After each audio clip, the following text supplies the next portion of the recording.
Hello my dear students, ഇന്നലെ നമ്മൾ പഠിച്ച സോൾ പ്രൊപ്രൈറ്റർഷിപ്പിൻ്റെ ബാക്കി ടോപ്പിക്സ് ആയ merits and limitations of sole പ്രൊപ്രൈറ്റർഷിപ്പാണ് ഇന്ന് നമ്മൾ പഠിക്കുന്നത്. സോൾ പ്രൊപ്രൈറ്റർഷിപ്പിൻ്റെ മെറിറ്റ്സും പോരായ്മകളും. ഓക്കെ, നമുക്ക് മെറിറ്റ്സിലേക്ക് കടക്കാം. നോട്ട് നിങ്ങളുടെ കയ്യിലുണ്ടെന്ന് വിചാരിക്കുന്നു. എന്നാലും ഞാൻ ഈ നോട്ടൊന്ന് നിങ്ങൾക്ക് ഗ്രൂപ്പിൽ ഇട്ട് തരാം. അന്നെടുത്തതിൽ ബാക്കി ഇത് കാണണമെന്ന് എനിക്ക് തോന്നുന്നു.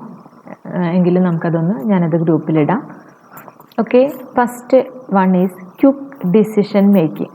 സോൾ പ്രൊപ്രൈറ്റർഷിപ്പിൽ ഒരേ ഒരാൾ തന്നെയാണ് ബിസിനസ് നടത്തുന്നത് എന്നുള്ളതുകൊണ്ട് തന്നെ ആൾക്ക് പാർട്ട്ണർഷിപ്പിനെ പോലെ മറ്റുള്ളവരോടൊന്നും ചോദിക്കാതെ സ്വന്തം ബിസിനസ്സിൽ സ്വന്തം തീരുമാനം എടുക്കാൻ, ക്വിക്ക് ഡിസിഷൻ എടുക്കാനായിട്ട് സാധിക്കും എന്നുള്ളതാണ് ഏറ്റവും പ്രധാനപ്പെട്ട ഒരു സവിശേഷത എന്ന് പറയുന്നത്. ഇനി confidentiality of information. Confidentiality of information എന്നാൽ നമ്മൾ ഒരു ബിസിനസ്സിൻ്റെ കോൺഫിഡൻഷ്യലായിട്ട് എന്ന് പറയുമ്പോൾ എന്താ അർത്ഥം? നമുക്ക് രഹസ്യമായിട്ട്, അതായത് നമ്മൾ മറ്റൊരാൾക്ക് ഷെയർ ചെയ്യാതെ മെയിൻറ്റെയിൻ ചെയ്യേണ്ട കാര്യങ്ങൾ തന്നെയാണ് നമ്മൾ കോൺഫിഡൻഷ്യൽ ആയിട്ടുള്ള കാര്യങ്ങളെന്ന് പറയാം, അല്ലേ? അപ്പോൾ ഒരു ബിസിനസ്സിന്, ഏതൊരു ബിസിനസ്സിനും ഈ കോമ്പറ്റീറ്റീവ് വേൾഡിൽ മുന്നോട്ട് പോകുന്നതിന് ചില തന്ത്രങ്ങളും കുറേ സൂത്രങ്ങളൊക്കെ ഉണ്ടാവും, അല്ലേ? അത് മറ്റുള്ളവരോട് ഡിസ്ക്ലോസ് ചെയ്ത് അത് പുറത്തു പോവാതെ നമുക്ക് തന്നെ മെയിൻറ്റെയിൻ ചെയ്യാൻ സാധിക്കും. അതാണ് മറ്റൊരു പ്രത്യേകത. അപ്പോൾ ബിസിനസ് സീക്രട്ട് ലീക്ക് ആവുന്നില്ല. അത് തന്നെയാണ് കോൺഫിഡൻഷ്യാലിറ്റി ഓഫ് ഇൻഫർമേഷൻ എന്ന് പറയുന്നത്.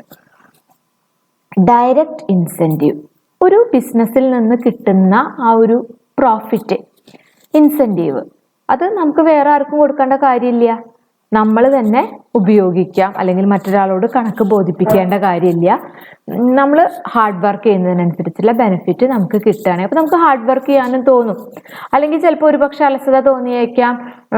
രണ്ടുപേര് വർക്ക് ചെയ്യുന്നുണ്ട്, ഒരാൾ ഇങ്ങനെ നടക്കാതെ പറ്റില്ല, അപ്പോൾ അതുകൊണ്ട് ഞാൻ വർക്ക് ചെയ്താൽ അതിൻ്റെ കൂടെ എനിക്ക് തന്നെ കിട്ടുന്നുള്ളത് കൊണ്ട് ഒരു സോൾ പ്രൊപ്രൈറ്റർഷിപ്പ് നിങ്ങൾക്ക് മനസ്സിൽ കാണാൻ പറ്റുന്നുണ്ടാവും എന്ന് വിചാരിക്കുന്നു.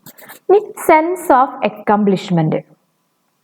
സെൻസ് ഓഫ് അക്കംപ്ലിഷ്മെന്റ് പറഞ്ഞാൽ എന്തൊരു കാര്യം ഭംഗിയായി പൂർത്തീകരിക്കാനും അതൊക്കെ മുന്നോട്ട് കൊണ്ടുപോകാനും ഉള്ള ഒരു സെൻസ് നമുക്ക് ഉണ്ടാവും. അത് കാരണം എന്താ? There is A personal satisfaction involve the working of one self. നമുക്ക് നമ്മുടെ പ്രവർത്തനങ്ങളിൽ നമുക്കൊരു സാറ്റിസ്ഫാക്ഷൻ ഉണ്ടാവും. അത് നമുക്ക് തന്നെ ഗുണകരമാകുമ്പോൾ തീർച്ചയായും നമ്മൾ അതിൽ പ്രവർത്തിക്കും, അല്ലേ? The knowledge that one is responsible for the success of the business, not only contribution to self satisfaction but also instill in the individual a sense of accomplishment and confidence in one's abilities. Easy formation and closure. കയ്യിൽ പൈസ ഉണ്ട്, ഏതോ മുനിസിപ്പാലിറ്റിയോ പഞ്ചായത്തോ എവിടെ നിന്നാണെങ്കിൽ സാങ്ഷനും കിട്ടി, പെർമിഷനും കിട്ടുകയാണെങ്കിൽ business തുടങ്ങാം. അതുപോലെ തന്നെ നമുക്ക് വയ്യ, ഇനി ഈ ബിസിനസ് ഒന്നും കൊണ്ട് നടത്താൻ വയ്യ, ഇനി മക്കളൊക്കെ എന്തെങ്കിലുമൊക്കെ അവരൊക്കെ ആയി, ഇനിയിപ്പോൾ അത് കിട്ടിയിട്ട് വേണ്ട എന്നൊക്കെ ഉണ്ടാകുമ്പോൾ അവസാനിപ്പിക്കുകയും ചെയ്യാം. അപ്പം തുടങ്ങാനോ അവസാനിപ്പിക്കാനോ എനിക്ക് ആരോടും ചോദിക്കേണ്ട കാര്യമില്ല, ഞാൻ മാത്രമല്ലേ ഉള്ളൂ. മനസ്സിലാവുന്നുണ്ടോ? അപ്പം ഇത്രയും 5 പോയിന്റ്സ് ആണ് നമുക്ക് മെറിറ്റ്സിൽ പറയുന്നത്. ഇനി നമുക്ക് ലിമിറ്റേഷൻസിനെ കുറിച്ച് പഠിക്കാം. ലിമിറ്റഡ് റിസോഴ്സേ ഉണ്ടാവുള്ളൂ. ഒരാളുടെ കയ്യിൽ നിന്ന് റേസ് ചെയ്യുന്ന ഫണ്ടിന് ലിമിറ്റ് ഉണ്ടാവും കമ്പയർഡ് ടു പാർട്ട്ണർഷിപ്പ്. അപ്പോൾ 2, 3, 4, 5 പേരുണ്ടാവുമ്പോൾ അതിനനുസരിച്ച് അവരുടെയൊക്കെ കോൺട്രിബ്യൂഷൻ കൊണ്ടുവരുമ്പോൾ ഒരു വലിയ ഫേമായിട്ട് മാറ്റാൻ പറ്റും. അങ്ങനത്തെ ഒരു ദോഷമുണ്ട്. Limited life of business concept. നേരത്തെ പറഞ്ഞതുപോലെ തന്നെ ഒരു പാർട്ട്ണർ മരിച്ചു കഴിഞ്ഞാൽ, അല്ലെങ്കിൽ ഒരാൾ മരിച്ചു കഴിഞ്ഞാൽ മറ്റൊരാൾക്ക് താല്പര്യം ഉണ്ടെങ്കിൽ കൊണ്ട് നടത്താം, അയാളുടെ ഷെയർ അങ്ങോട്ട് കൊടുത്താൽ മതിയാവും. സോൾ പ്രൊപ്രൈറ്റർഷിപ്പ് സംബന്ധിച്ച് അയാൾക്ക് വയ്യ, അല്ലെങ്കിൽ അയാൾക്ക് കൊണ്ട് നടക്കാൻ പറ്റില്ലെങ്കിൽ മക്കളോ അല്ലെങ്കിൽ റിലേറ്റീവ്സോ കൊണ്ട് നടക്കണം. അപ്പം അതിൻ്റെ ലിമിറ്റഡ് ലൈഫേ ഉള്ളൂ എന്ന് പറയുന്നത് അതുകൊണ്ടാണ്. ഇനി അൺലിമിറ്റഡ് ലയബിലിറ്റിയാണ്. ലാഭം കിട്ടിയാൽ നമുക്ക് മൊത്തം എടുക്കാന്ന് പറയുന്നത് പോലെ തന്നെയാണ്, നഷ്ടം ഉണ്ടായാൽ അത് ആര് തന്നെ സഹിക്കണം? നമ്മൾ തന്നെ സഹിക്കണം. ഒരു പാർട്ട്ണർ ഉണ്ട്, അയാളും കൂടെ സഹിക്കും എന്ന് ചിന്തിക്കാനില്ല. അതുകൊണ്ട് തന്നെ അൺലിമിറ്റഡ് ലയബിലിറ്റിയാണ്, ബാധ്യത അൺലിമിറ്റഡ് ആണ്. ലിമിറ്റഡ് മാനേജറിയൽ എബിലിറ്റി മറ്റൊരു ദോഷമാണ്. Limited managerial ability. ഇപ്പൊ എൻ്റെ കഴിവ് വെച്ചിട്ട് എനിക്ക് ചെയ്യാം, പക്ഷെ എൻ്റെ കഴിവ് മാത്രമേ അതിൽ പ്രയോഗിക്കാൻ പറ്റുള്ളൂ. വേറെ ആൾക്കാർ നമുക്ക് നമ്മുടെ സ്ഥാപനം നന്നാവുന്നതിന് വേണ്ടി അവരുടെ എബിലിറ്റീസ് കൊണ്ടുവന്ന് തരുമോ? ഇല്ല. അപ്പോൾ അവരുടെ കഴിവ്, നമ്മുടെ കഴിവിനനുസരിച്ച് നമുക്ക് മികവ് കാണിക്കാം.